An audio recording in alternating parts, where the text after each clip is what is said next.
ចាអរុនសួស្តីថ្ងៃអាទិត្យព្រឹកនេះបងប្អូនទាំងអស់គ្នាសម្រាប់នៅខាជីបាក់នៅសួនឈូវនៅម៉ូរីខូអែនគេមានកម្មវិធីបុណ្យអញ្ចឹងណាចានិយាយទៅបុណ្យចុងឆ្នាំគឺរវល់មែនតើ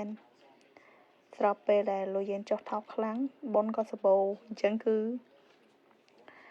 យើងមានពេលតនេយើងឆ្លៀតដើរលេងខ្លះអីខ្លះអញ្ចឹងណាកុំគិតពីការងារខ្លាំងពេកបុណ្យនេះផងដែរគឺជាបុណ្យនៅភូមិជាប់នឹងភូមិខ្ញុំរស់នៅអញ្ចឹងហើយខ្ញុំក៏ឆ្លៀតមកលេងនឹងគេនឹងឯងអញ្ចឹងណាហើយសម្រាប់សួននេះគឺធំទលាយមែនតើតែម្ដងបងប្អូនហើយគឺមានចាមនុស្សម្នាគាត់មកបោះតង់ជាមួយកូនលក្ខណៈគ្រួសារចុងឆ្នាំអញ្ចឹងណាហើយនៅសួនហ្នឹងក៏មានកន្លែងក្មេងលេងជាច្រើនផងដែរចំណែក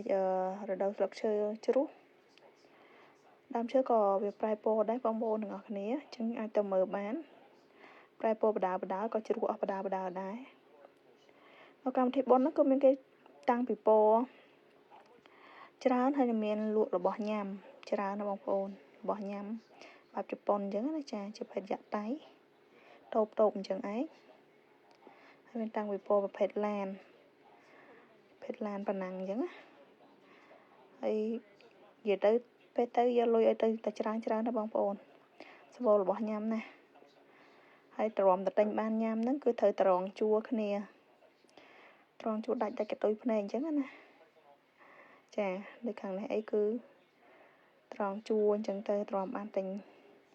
ញ៉ាំបានហ្នឹង